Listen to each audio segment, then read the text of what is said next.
Hi everybody, it is late afternoon.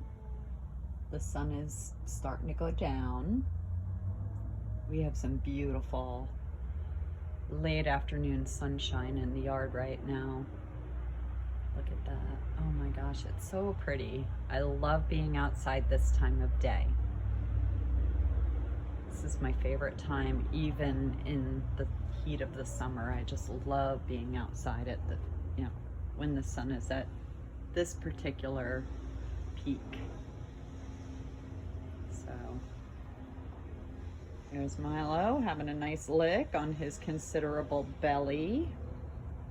Yep. He's been out almost all day. Got some decent exercise today. He has actually lost weight. So today, I spent the day critiquing my videos, watching them over and over, and yes, where I promised myself that I was not going to get overly concerned with, making it look professional and just right. I did notice some things that if I noticed them, you all will notice them. So today we're going to play a game, and it is called, Hey Karen, would you finish one freaking thought, please? So the first thing I'm going to address, because I noticed a trend throughout my videos, is my green potatoes. So the reason I have green potatoes in my little potato harvest so far is because I neglected to do something called hill my potatoes.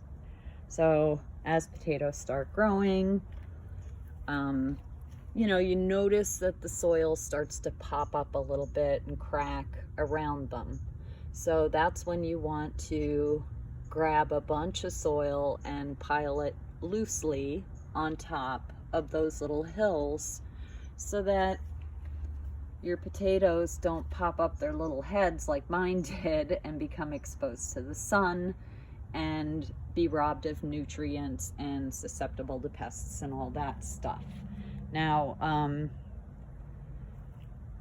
when I was a kid, we did grow potatoes upstate New York. We planted them every Easter vacation. We went up there for Easter vacation, and then we went back to Staten Island, and we finished out the school year, and we would come back, and around August we would go to the potato patch and we would pick up all the potatoes, and we had hundreds of potatoes. We maybe had a potato patch maybe the size of a quarter of the entire backyard here. And I mean, one thing that my foster mother knew about was planting potatoes, because she had a beautiful yield year after year after year, and these potatoes could not have been more neglected. They were literally left alone to their own devices. So they were fairly easy vegetable, tuber, whatever you want to call them, to grow, especially up north. And they went through the entire winter, the snow and all of that, the residual winter. If you've ever been upstate New York, you know that winter lasts about 7 months, and here in Florida, summer lasts about 7 months. So very different climates. But I made the mistake of using the knowledge that I had from up north, and applied it to my potato growing here, which was my first mistake. I really should have researched before I started, but I'm learning a lot as I go along too, and sadly mistakes are gonna happen, but you gotta learn from them. So and try and move on from it and not feel so bad that you just continuously kill living things, which really bothers me, I have to say. Okay, but I digress. Okay, I'm trying to finish thoughts. So the green potatoes, my foster mother used to say, whenever we asked, oh, why are the potatoes green? She would say, they got sunburned. And, you know, I've read articles that have warned against the consumption of green potatoes because they're poisonous or have toxic levels of something in them. And I don't know what's true and what's not, but I'll tell you, the sunburnt thing does. I'm kind of leaning toward that because it makes sense, even from a scientific point of view. You know, photosynthesis is happening to this part that should be underground, well underground. So, moral of the story, I will hill my next planting of potatoes and put a really good mulch over that, like hay.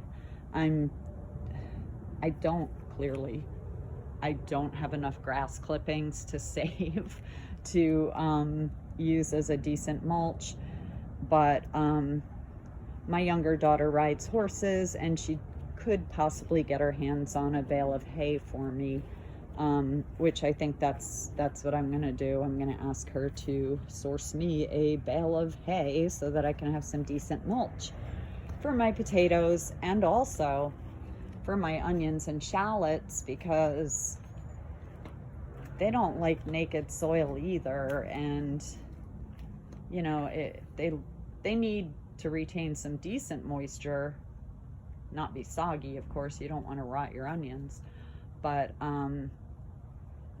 definitely a protective layer of some sort of mulch, a nice soft mulch that can be easily removed and planted around. Hay seems to be winner chicken dinner there. So right now I'm just waiting to get a bale of hay and I'll do my garden right, you know. Okay, now that was the biggest thought that I consistently left unfinished in my videos. So I hope that clears up about the potatoes. I also had shot a lot of video just trying to get my feet wet with it and get comfortable with it. And you know, I referenced a lot of them in other later videos, but I didn't post any of them, so a lot of those things are mysteries.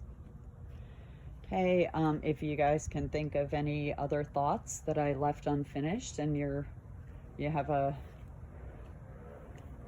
burning desire to know what it was I was thinking, just hit me up in the comments and I will address it in a later video. All right. Bye, guys.